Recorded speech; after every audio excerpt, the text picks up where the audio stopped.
Welcome back to our second unit, Chapter 5, Polynomials. We're going to continue with factoring polynomials today. The two goals we have, our two targets, will be, hopefully you'll be able to factor monomials out of a polynomial and factor a polynomial using the sum and difference of cubes pattern.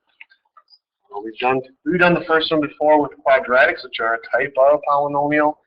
So this isn't completely new. Sum and difference of cubes will be a new topic, but I would compare it to the difference of squares pattern. See if you can see similarities as we go through that part of the lesson.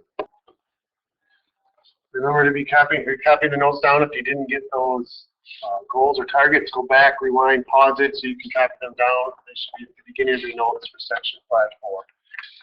So factoring a monomial out of a polynomial. Factoring a monomial basically is saying, is there a term that will divide all the terms in a given polynomial? In this case, this is a trinomial. There's three terms. In other words, you're trying to find the GCF.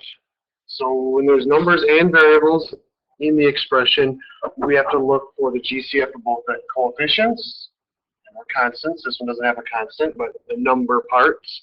And we have to look for the GCF of the variables.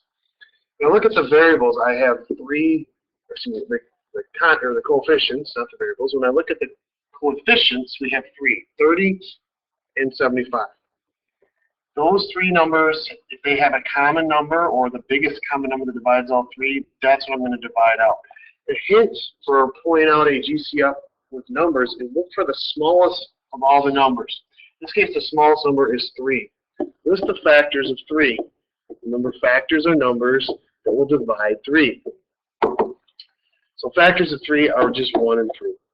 So that's going to help us because we can't have a number bigger than any of our numbers and have it divided evenly. So 3, obviously, is the only one that's going to work, is if 1 is the number that's the greatest common factor, that's not very interesting. That's not going to allow us to factor out anything. Does 3 divide 3 and 30 and 75? It does. So 3 is our GCF of the numbers. So I can divide each of these by 3. Actually, you know what? I'm going to write that out a different color just to separate here. So we divide by 3. Now we're going to look at the variable pieces. The variable pieces are m cubed, m squared, and m. So the variable components of each term. The key with that is you look for what is the smallest exponent of the 3. The smallest exponent of the 3 is n to the first power. That's what we're going to be able to divide out of each of the terms. We say, well, why can't we do m cubed? Why can't we do m squared? Well, let's say we divided everything by m cubed. What happens when I take m squared and divide it by m cubed? I get m to the negative 1, or 1 over m. And we remember that that's not a polynomial. You can't have negative exponents, and you can't have the variable in the denominator. So that's why it has to be the smallest, because that one for sure will divide all 3. So I can divide by an m as well. So divide out by m, how do I show that? How do I write that out?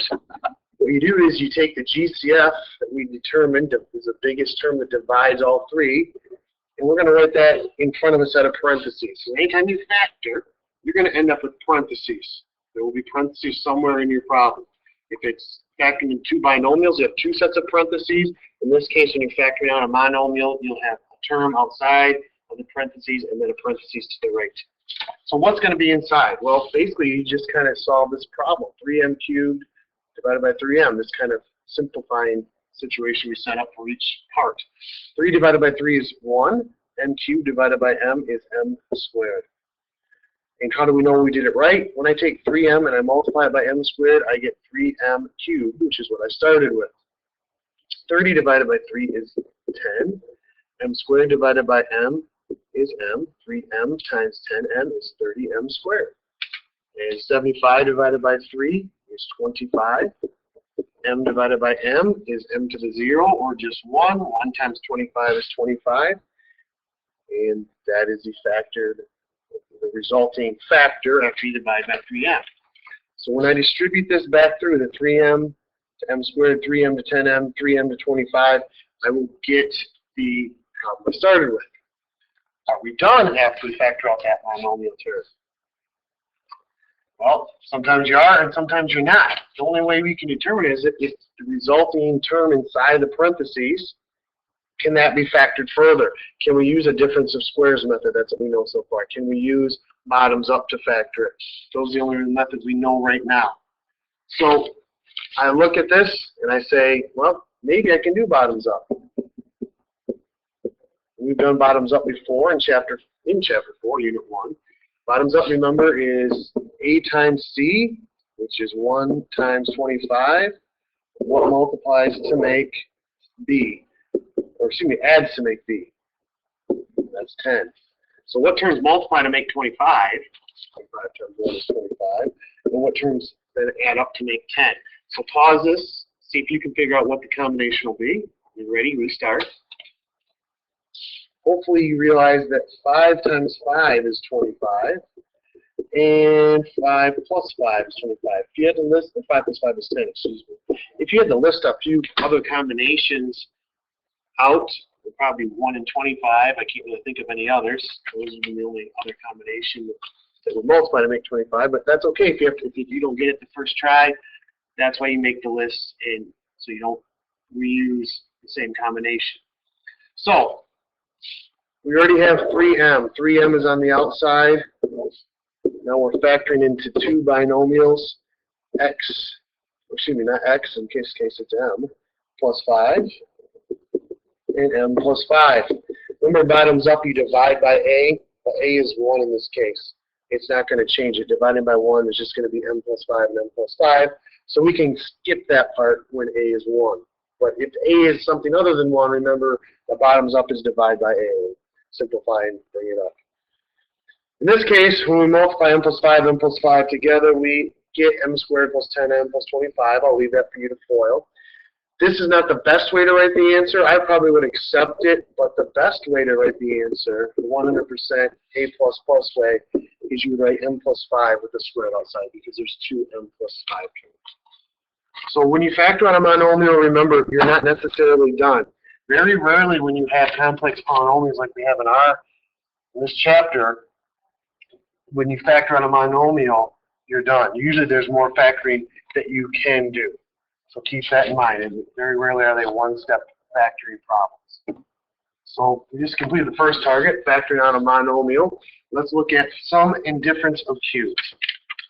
Sum and difference of cubes, it looks very daunting, very tricky, but it really isn't too bad. What you want to do is determine, do you have perfect cubes with two terms in a polynomial, a binomial, that is, and is each term a perfect cube? How do you determine something's a perfect cube? Well, there's one way we could do it is we can make a list of perfect cubes, just like we made a list of perfect squares. Just count off 5, and you can make this list as big as you want. I'm just going to go up to 6. 1 cubed is 1, 2 cubed is 8, 3 to the third power is 27, 4 to the third power is 64, 5 to the third power is 125, and 6 to the third power is 216. So we could keep going. You go to 7 to the third power, 8 to the third power, we could do all that. So if we look at these problems, the first thing you always want to do is see, can I factor a monomial out of the two terms? 27 and 125. Well, what numbers divide 27? Factors of 27, are 1, 3, 9, and 27. 3, 9, and 27 do not divide 125. 125, an x term is not by 125, so there's no monomials to factor out. That's good, because that's going to make it easier at the end if you think about factoring out a monomial first. So is 27 a perfect cube? If I look at the list, 27's on it. 27 is a perfect cube. Or you can say the cube root of 27 in your calculator. How do I do that? Hit math. And if you go down to number 4, there's a cube root sign. So the cube root of 27 is 3. Notice it's 3 cubed is 27. So that's the other way you can go about figuring out if something's a perfect cube or not, just put it in your calculator, see if it has a cube root. The cube root of x cubed, well, 3 divided by 3 is just 1, right? So that is x to the first power. That's how you do variables. We'll go more into that later. Cube root of 125, or is 125 on the list? 125 is on our list, so the cube root of 125, hopefully you see the pattern, is just 5. So we do have two perfect cubes being added together. If we have two perfect cubes being added together, then we can follow this form. A cubed plus B cubed equals A plus B times A squared minus AB plus B squared. Our key is just determining what A and B are. Sometimes that's the trickiest part.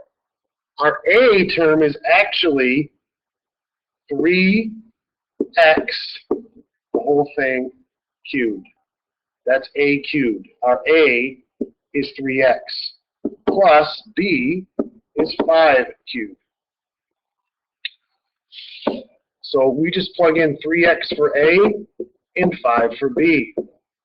Remember, when we plug it in for A, it's the whole thing squared. If you don't put it in parentheses, you're not going to get the correct answer.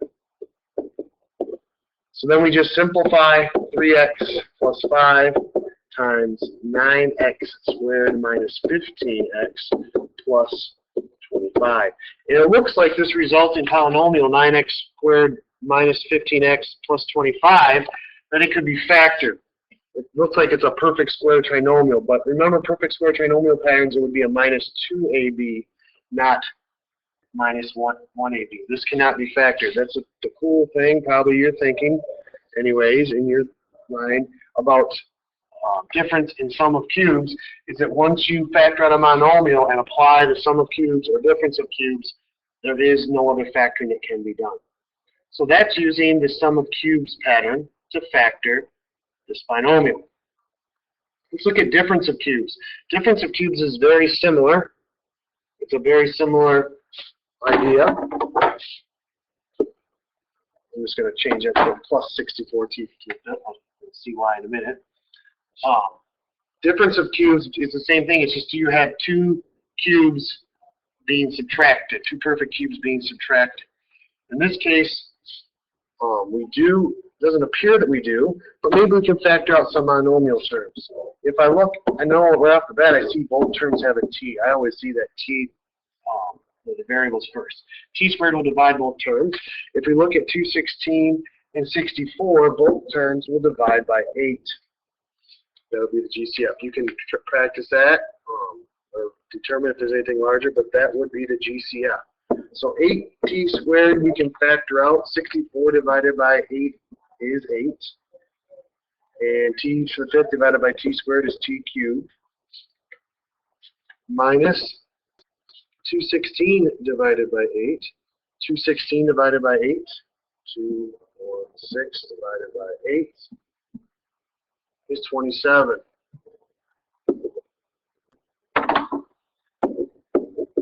So we factor that monomial. What we have left over is 8 a perfect cube. We look back at our list, or we cube root it. 8 is on the list. 2 cubed is 8. So we can rewrite this as 2t cubed, t, whole thing cubed, minus 27. We did that. It's 3 cubed. That fits our a cubed minus b cubed pattern. So we're just going to fill that in. Oops, that's not going down. I'll rewrite it. A cubed minus b cubed equals a minus b times a squared plus ab plus b squared. So we just fill in 2t wherever we see an a,